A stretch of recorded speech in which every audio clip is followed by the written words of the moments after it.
जितना मेरी माँ उस दिन नहीं रोई, जितना मैं यूएसए को जा रहा था, उतना वो तब रो रही थी जब मैं अपने घर वापस आ रहा था।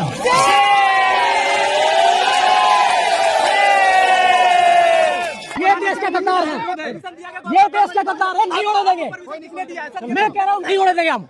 भारत माता की, भारत माता की, भारत श्री राम, जय श्री राम।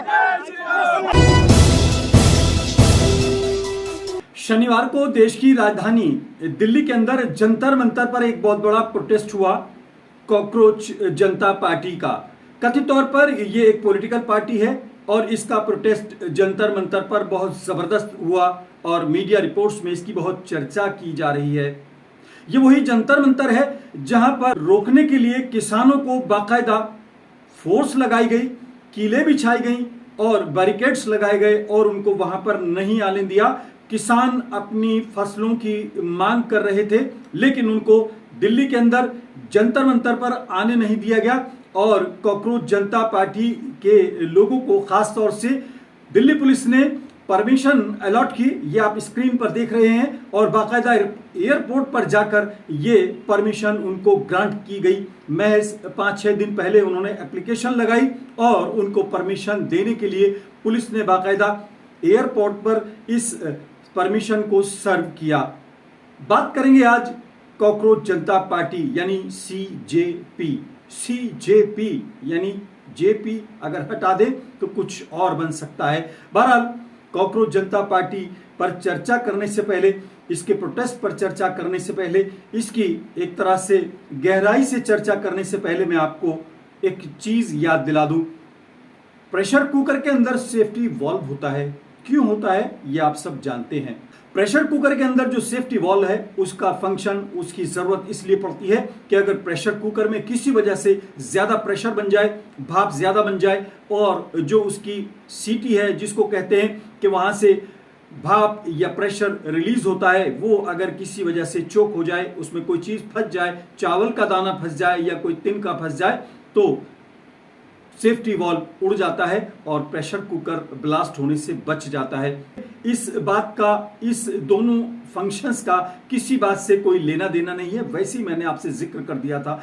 कॉकरोच जनता पार्टी, इनका प्रोटेस्ट जंतर मंतर पर हुआ और उसी जंतर मंतर पर जहां पर रोकने के लिए, जहां पर आने से रोकने के लिए किसानों के लिए बाकायदा कीलें बिछाई गई, बॉर्डर पर बाकायदा इतनी फोर्स लगा दी गई कि वो गिननी मुश्किल हो गई।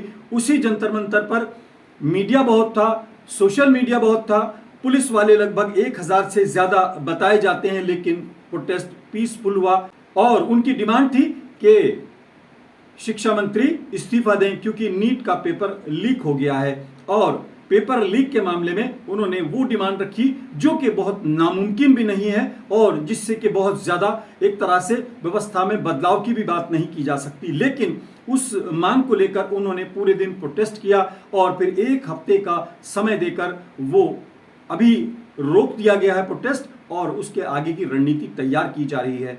कहा जाता है कि कोई भी प्रोटेस्ट, कोई भी भीड़, कोई भी गुस्सा एकदम नहीं आता है।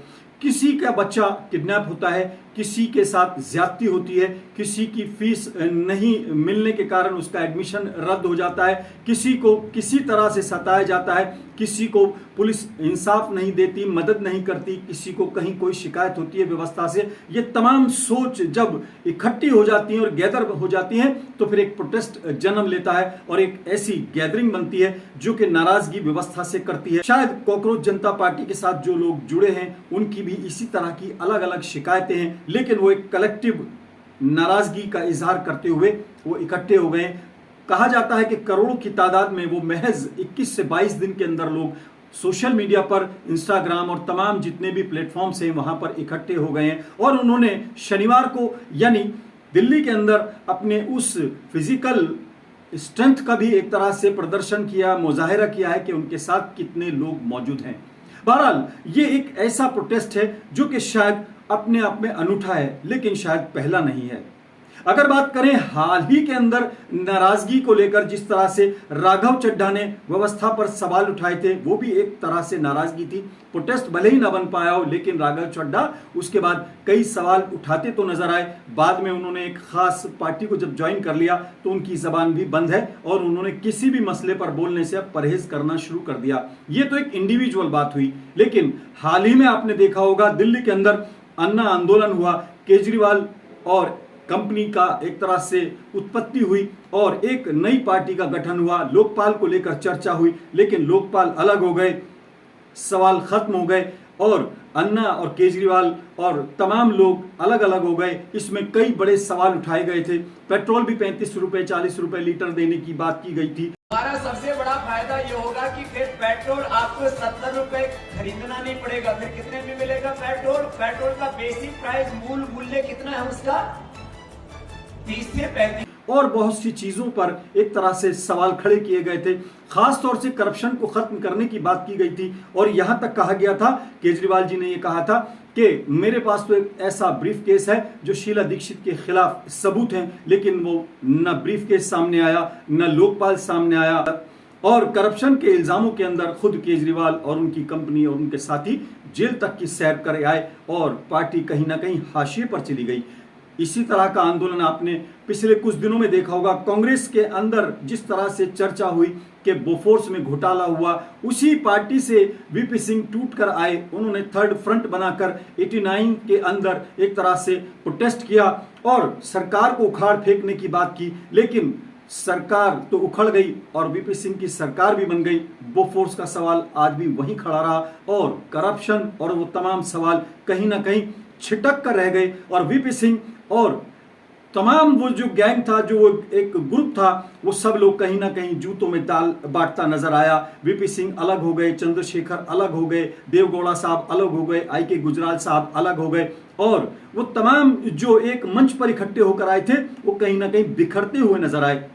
सीजेपी और उस आंदोलन में फर्क ये था, ये लोग नॉन पॉलिटिकल अपने आप को कहते हैं। हालांकि सीजेपी के जो फाउंडर हैं दीप्ते साहब, वो आम आदमी पार्टी के लिए काम करते रहे और इसी बात को लेकर कई लोग चर्चा कर रहे हैं कि आम आदमी पार्टी की ये बी टीम है। हालांकि आम आदमी पार्टी को भी कुछ लोग किसी पार्टी का छोटा कूपन, छोटा रिचार्ज बताते रहे हैं और तमाम तरह की बातें हुई हैं। और जो वो कांग्रेस मुक्त नारा की बात हुई थी, तो दिल्ली से कांग्रेस मुक्त हो गया है, पंजाब से कांग्रेस मुक्त हो गया है, यानी विपक्ष को भी एक तरह से और डाइवर्ट कर दिया गया। यानी पहले 1 to 1 की दिल्ली के अंदर होती थी, कभी एक पार्टी आती थी, कभी एक पार्टी आती थी, लेकिन अब तीसरी पार्टी को खड़ा करके कहीं ना कहीं एक पार्टी को साइड कर दिया गया। बहरहाल हम आंदोलनों की बात कर रहे थे, वीपी सिंह जी का हमने चर्चा किया और बोफोर्स के सवाल पर सरकार गई, सरकार बनी।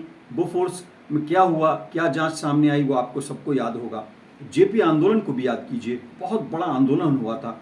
आज सीजेपी खड़ी हुई है, तब जनता पार्टी खड़ी हुई थी और जेपी आंदोलन हुआ था। उस मदरसे से, उस पाठशाला से, उस एक तरह से एक नई रिजीम खड़ी हुई। लालू प्रसाद यादव, जॉर्ज फर्नांडिस, रामविलास पासवान और शरद यादव, ये तमाम वो लोग थे जो कि जेपी आंदोलन की उत्पत्ति माने जाते हैं। लेकिन बाद में किस तरीके से इनकी राहें अलग हुई, एक दूसरे के खिलाफ खड़े हुए, एक दूसरे के खिलाफ कहीं ना कहीं राजनीति की। जनता इन तमाम आंदोलनों को जब याद करती है तो ठगा सा महसूस करती है। आंदोलन के नाम पर वो किसी एक चेहरे के पीछे, किसी एक मूवमेंट के पीछे, किसी एक ग्रुप के पीछे जाती है, लेकिन बाद में उसको मिलता है कि वो ग्रुप अपना काम करके निकल गया और जनता ठगी की ठगी रह गई। बहरहाल हम आज इस मसले पर बात नहीं करना चाहते। आज हम बता रहे हैं कि दिल्ली के अंदर शनिवार को एक बड़ा प्रोटेस्ट हुआ, जंतर मंतर पर हुआ।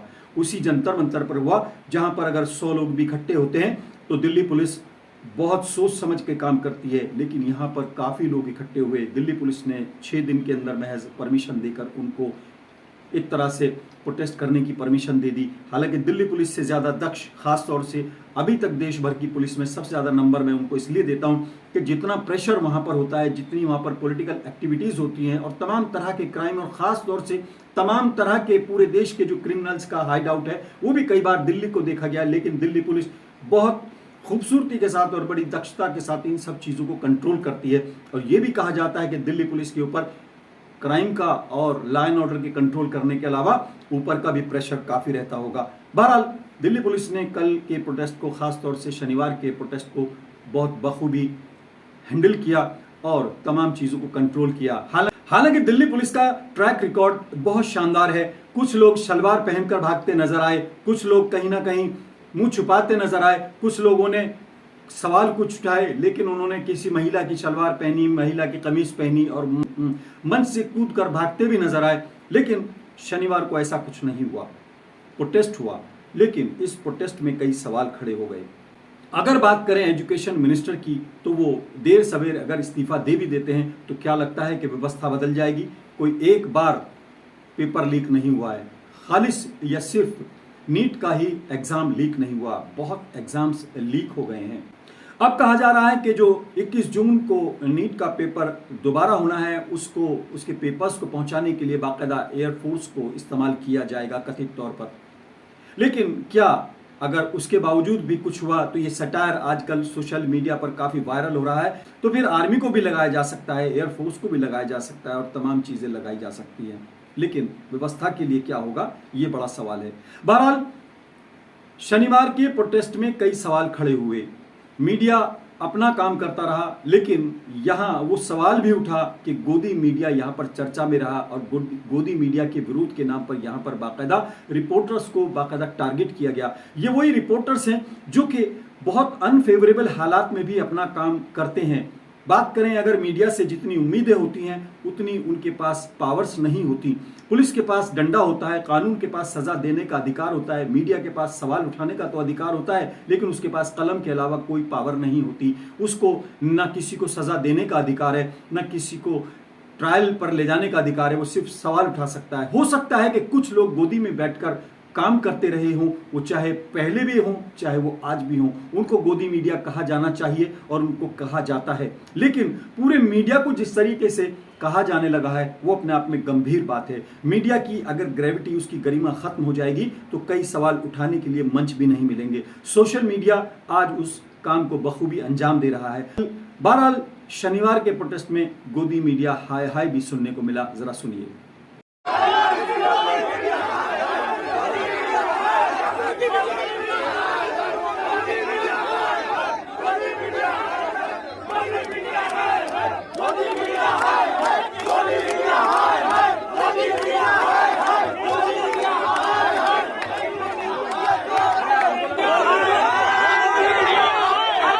सीजेपी यानी एक ऐसी पार्टी जो कि एक टिप्पणी के बाद वजूद में आई। महज 21-22 दिन पहले ये पार्टी वजूद में आई और आज इसके कथित तौर पर करोड़ों फॉलोअर्स हैं, करोड़ों समर्थक हैं, नौजवान हैं और इसका जो बेसिक एक तरह से क्राइटेरिया है इस पार्टी को ज्वाइन करने का कि आदमी बेरोजगार होना चाहिए और उसके पास कोई काम नहीं होना चाहिए। ये अपने आप में एक सटायर ही नहीं बल्कि इस पूरी व्यवस्था को और ख़ास तौर से बेरोजगारी को रिफ्लेक्ट करने के लिए और उसकी आवाज़ को उठाने के लिए शायद सशक्त माध्यम बन सकता है। हम लोग का यही मांग है कि धर्मेंद्र प्रधान जी आप रिजाइन करिए। देखिए यूथ का कैसे बाहर आया है, आप बहुत सारे लोग आए, शांतिपूर्वक लोग आए, हम लोग को तिरंगा लेके आए लोग।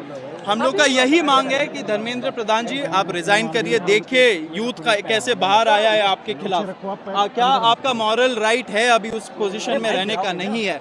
इसलिए हम लोग अपील कर रहे हैं नरेंद्र मोदी जी से भी, हमारे प्राइम मिनिस्टर से कि प्लीज उनको रिजाइन करने के लिए फोर्स करिए। अगर नहीं करते तो आप प्लीज उनको कैबिनेट से बर्खास्त करिए। अगर ये सही दिशा में और सही दशा में काम करता रहा तो यकीनन इससे लोगों की उम्मीद बढ़ सकती है। लेकिन जिस तरह की चीजें शनिवार को जंतर मंतर पर देखने को मिली वो अपने आप में गंभीर थी।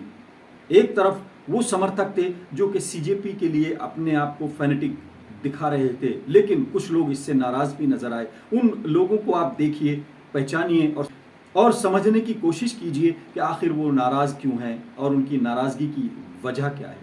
दिल्ली पुलिस लट बजाओ, दिल्ली पुलिस लट बजाओ, देश के लट बजाओ। आज जो लोग देश को तोड़ने की बात कर रहे थे, जो भारत तेरे टुकड़े होंगे इंशाल्लाह इंशाल्लाह वालों के साथ खड़े थे, वो लोग आज यहाँ पर दिखाई दे रहे हैं। इसका अपमान नहीं है।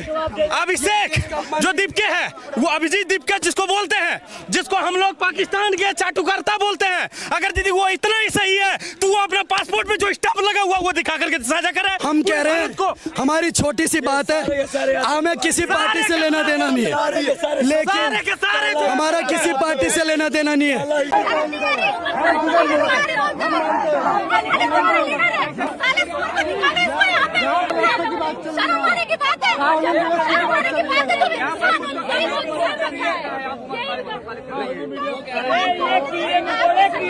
वाली बात करेंगे। आपके छोड़े हुए पिल्ले आप गिरगिट बन गए, आप गिरगिट बन के चली नहीं तो आप है कॉकरोच बन गई और कीड़े में लौट गई। देखो ऐसे तो इनका कोई इस्तीफा नहीं दे तुम्हारे खोपड़े पे हिट छिड़कने आए हो, तुम्हारे खोपड़े पे हिट छिड़कने आए हो। ये प्रदर्शन बंद करना होगा अभी। ये देश के विरोध में नहीं होने देंगे, देश के विरोध में नहीं होने देंगे, नहीं होने देंगे। ये देश के गद्दार हैं, ये देश के गद्दार हैं, नहीं होने देंगे। मैं कह रहा हूँ नहीं होने देंगे हम। भारत माता की, भारत माता की, भारत श्री राम, जय श्री राम, जय श्री राम, जय श्री राम, भारत माता की, भारत माता की, जय श्री राम। प्रदर्शन बंद कराओ। ये वो लोग हैं जो कि प्रोटेस्ट को कहीं ना कहीं फेल करने के लिए या उसको चैलेंज करने के लिए यहां पर खड़े नजर आए। इनको भी कवरेज मिली, इनकी भी बात सुनी गई, लेकिन इनकी बात को समझने के लिए आपको ये समझना होगा कि आखिर हर प्रोटेस्ट या हर तरह इस तरह के आंदोलनों में इस तरह के एलिमेंट्स आते कहां से, इनको भेजता कौन है और इनका पोषक कौन है। हालांकि सीजेपी को लेकर भी लोग कह रहे हैं कि इनको किसने भेजा है। कुछ लोग कह रहे हैं कि एक खास पार्टी ने इनको प्रमोट किया है और प्रेशर कुकर के सेफ्टी वॉल्व की तरह जो एक नाराजगी है वो कहीं ना कहीं रिलीज हो जाए और लोगों का गुस्सा कहीं ना कहीं कुछ कम हो जाए। जितना मेरी माँ उस दिन नहीं रोई, जितना मैं यूएसए को जा रहा था, उतना वो तब रो रही थी जब मैं अपने घर वापस आ रहा था।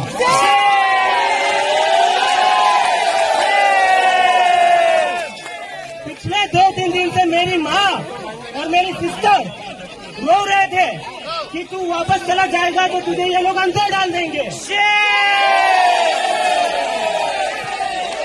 उनको डर था, मुझे अपने घर पर आने से उनको डर लग रहा था। ये डर मेरी माँ का अकेले का डर नहीं है। इस देश में जो भी बच्चा, जो भी स्टूडेंट, जो भी युवा पॉलिटिक्स के ऊपर बोलेगा, इस सरकार के खिलाफ बोलेगा, उस पर उसकी माँ को डर लगता है कि मेरे बेटे को ये कहीं अंदर न डाल दे।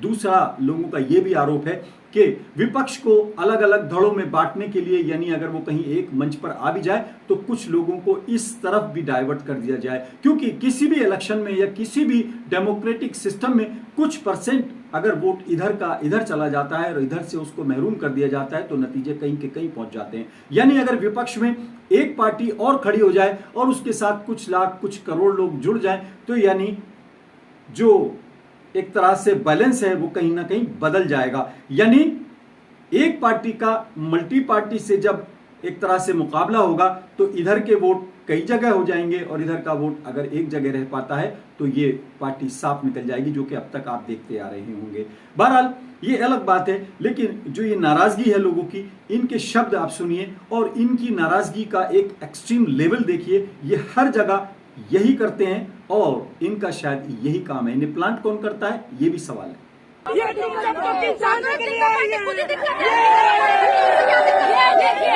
देखिए किस तरीके से लोग नारेबाजी कर रहे हैं। ये कांग्रेस जनता पार्टी नहीं होने देंगे। ये देश के गद्दार हैं, ये देश के गद्दार हैं, नहीं होने देंगे। मैं कह रहा हूँ नहीं होने देंगे हम। भारत माता की, भारत माता की, भारत श्री राम, जय श्री राम।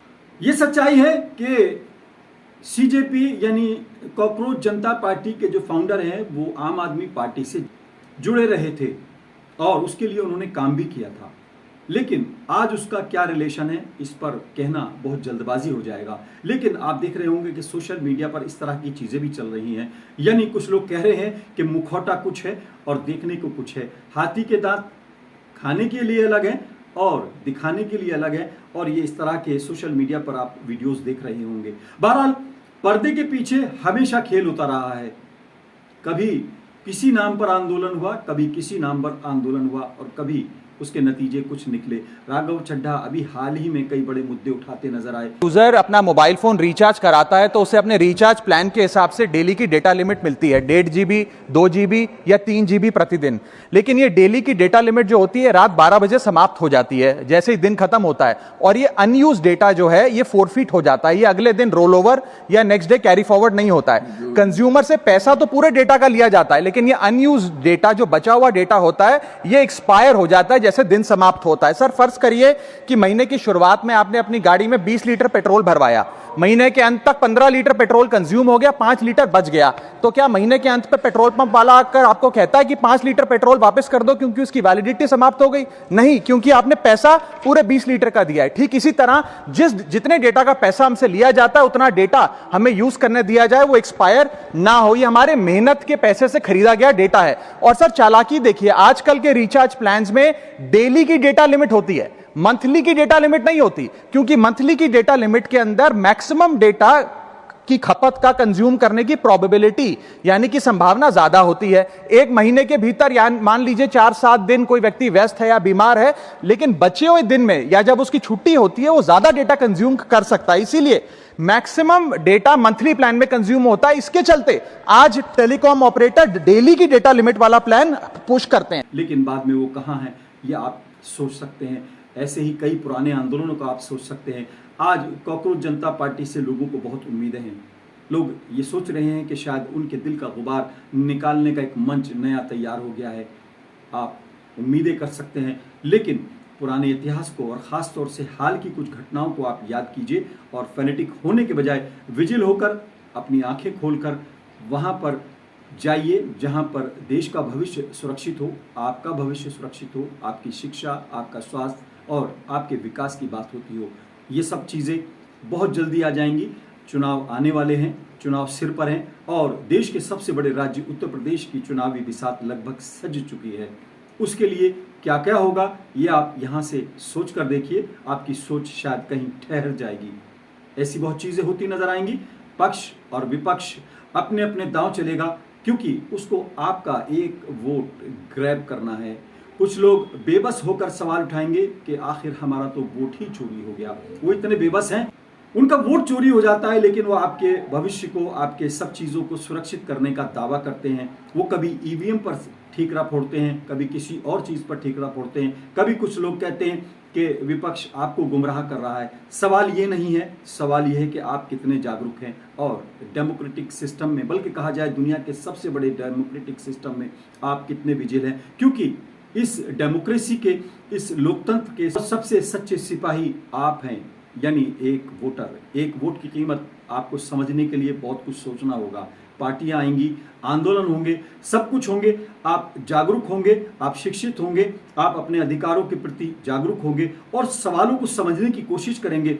सिर्फ उन मुद्दों पर नहीं जाएंगे जो कि कहीं ना कहीं आपको फैनेटिक बनाते हैं। कई बार आरोप लगते हैं कि कुछ लोग सिर्फ हिंदू मुस्लिम करते हैं और उसी के नाम पर अपना खेल जमा लेते हैं। शनिवार को इस पर भी प्रोटेस्ट हुआ और बाकायदा नारे लगे कि हिंदू मुस्लिम बर्दाश्त नहीं किया जाएगा। ये सुन सकते हैं आप, मंच से आवाज आई। कब तक हम ऐसे डर में जिएंगे? एक बार इनको बता दो, हम इनकी डर की राजनीति से अब नहीं डरने वाले। नहीं डरेंगे, नहीं डरेंगे, तुम्हारी राजनीति से हम नहीं डरेंगे। धर्म की राजनीति बंद करो, हिंदू मुसलमान की राजनीति बंद करो। बहरहाल कॉकरोच जनता पार्टी का प्रोटेस्ट शनिवार को सफल हुआ। उनकी मांगे सामने आई, उनकी नाराजगी सामने आई, बहुत लोगों की उम्मीदें उससे जुड़ती नजर आई। हमारी दुआ है कि ये उम्मीदें सच हों, देश हित में, देश के विकास में ये एक नया कदम हो। जनता की उम्मीदें पूरी हों और ये लोग जनता की उम्मीदों पर खरे उतरें। आपसे रिक्वेस्ट है कि इस चैनल को सब्सक्राइब कीजिए ताकि आपकी आवाज़ को और मजबूती से उठाया जा सके। आज फिलहाल इतना ही। अपने मेज़बान आज़ाद खालिद को इजाज़त दें।